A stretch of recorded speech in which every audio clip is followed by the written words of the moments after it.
Formula ఈ case వ్యవహారంలో BRS working president KTR సుప్రీంకోర్టును ఆశ్రయించారు. ఏసీబీ తనపై పెట్టిన కేసును కొట్టివేయాలంటూ దాఖలు చేసిన క్వాష్ పిటిషన్ను తెలంగాణ హైకోర్టు కొట్టివేసింది. దీంతో హైకోర్టు తీర్పును కేటీఆర్ సుప్రీంకోర్టులో సవాల్ చేశారు. సుప్రీంకోర్టు రిజిస్ట్రీలో కేటీఆర్ తరపు న్యాయవాది మోహిత్ రావు పిటిషన్ వేశారు. ఈ కేసులో రేవంత్ రెడ్డి ప్రభుత్వం సుప్రీంకోర్టులో ఇప్పటికే కేవీఐ పిటిషన్ దాఖలు చేసింది. ఫార్ములా ఈ రేస్ కేసులో కేటీఆర్ సుప్రీంకోర్టును ఆశ్రయిస్తే తమ వాదనలు కూడా వినాలని పిటిషన్లో కోరింది.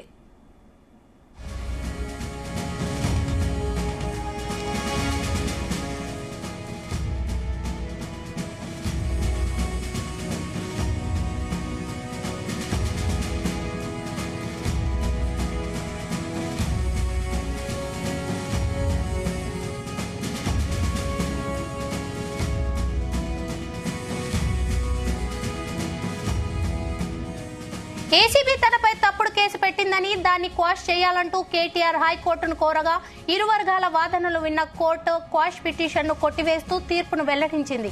అరెస్టు చేయకుండా గతంలో ఇచ్చిన మధ్యంతర ఉత్తర్వులను ఉపసంహరించింది. ఈ క్రమంలో లీగల్ టీంతో చర్చించిన కేటీఆర్ సుప్రీంకోర్టును ఆశ్రయించారు.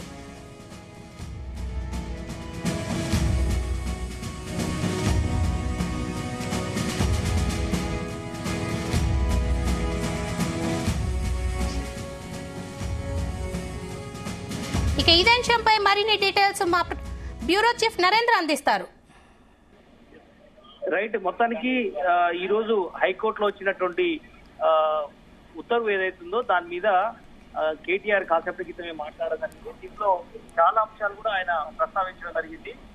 న్యాయ వ్యవస్థ మీద నమ్మకం ఉంది, ఖచ్చితంగా కూడా ఈ నమ్మకం కూడా మేము దానికి అనుగుణంగానే ముందుకు వెళ్తామన్నటువంటి ఆలోచనను ఆయన చేసినటువంటి సందర్భం ఉంది. అంటే కొంతమంది కావాలని గ్రీన్ కో కంపెనీకి దేశంలో చాలా కంపెనీలు కూడా బాండ్లు ఇచ్చినటువంటి సందర్భం ఉంది. బట్ మా పార్టీకి ఇవ్వలేదు, కనుక ఇలా అక్రమ కేసులు పెట్టారంటూ కూడా చెప్పడం జరిగింది. అదేవిధంగా ఫార్ములా ఈ కేసు సంబంధించినటువంటి దాంట్లో తన తప్పు ఏం లేదు, ఒక్క రూపాయి మీరు తీసుకున్నది లేదు, దేనికైనా నేను సిద్ధంగా ఉంటాను, ఖచ్చితంగా దీనికి అనుగుణంగా ఉంటాను, అంబేద్కర్ రాజ్యాంగంపై నాకు నమ్మకం ఉంది, ఖచ్చితంగా నేను ముందుకెళ్తాను. సుప్రీంకోర్టులో ఈ అంశం మీద ఇప్పటికే మా లాయర్లు లీగల్ టీం ఇప్పటికే దానికి సంబంధించినటువంటి లేదు, ఇప్పటికే సుప్రీంకోర్టులో దానికి సంబంధించిన ఫైల్ కూడా నమోదు చేయడం జరిగింది. మరొక 3 లేదా 6 రోజుల్లో దీనికి సంబంధించి బెంచ్ మీదకి వస్తుంది. దాని మీద ఖచ్చితంగా దీని మీద మా లీగల్ టీం ఫైట్ చేస్తుందంటూ కూడా ఆయన చెప్పినటువంటి సందర్భం అయితే ఉంది. కాంగ్రెస్ ప్రభుత్వం కావాలనే కక్షపూరితంగా వ్యవహరిస్తుందంటూ కూడా ఈ సందర్భంగా చెప్పడం జరిగింది. కేవలం వ్యవసాయదారుల సమస్యలు కావచ్చు, లేదంటే వివిధ రకాల హామీలు ఏదైతే గతంలో ఇచ్చిందో ఆ హామీని డైవర్ట్ చేసేందుకే తన కేసుని ముందుకు పెట్టారని కూడా చెప్పడం జరిగింది. ఈ రోజు ఇచ్చినటువంటి హైకోర్టు గైడ్ లైన్స్ ఏదైతుందో అది పూర్తిగా అది నాకేదో తప్పుడుగా వచ్చిందన్న దాంట్లో పూర్తిగా అవాస్తవం.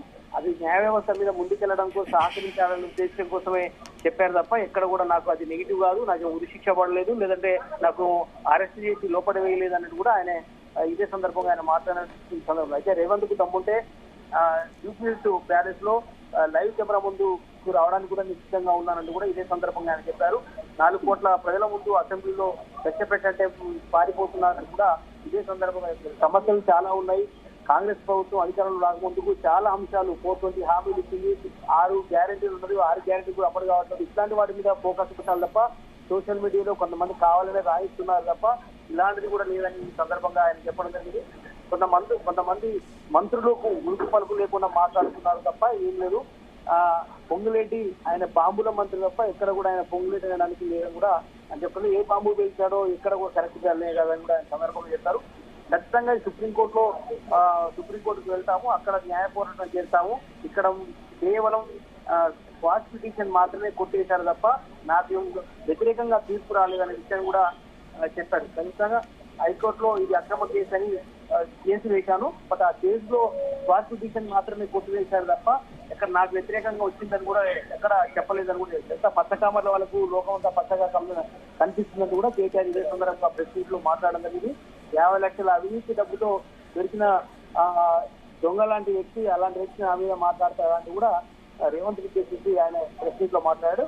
మొత్తానికైతే లీగల్ ఫైట్ చేస్తాం, మా లీగల్ టైం ఇలా ఉదయం నుంచి కూడా ఖచ్చితంగా కసరత్తు చేసింది. నాకు ఈ రోజు సహకరించినటువంటి, ఈ రోజు వచ్చి నాకు వ్యక్తిగతంగా వచ్చి ధైర్యం చెప్పినటువంటి అందరికి కూడా పేరు పేరున కృతజ్ఞతలు అంటూ వచ్చినటువంటి వాళ్ళందరూ కూడా కేటీఆర్ ఇదే సందర్భంగా చెప్పారు. ఖచ్చితంగా లీగల్ గా ఫైట్ చేస్తాం, హైకోర్టులో నుంచి ఈరోజు సుప్రీంకోర్టు కూడా వెళ్ళాము ఆల్రెడీ, తలుపు కట్టామన్న విషయం కూడా ఆయన చెప్పినటువంటి సందర్భం.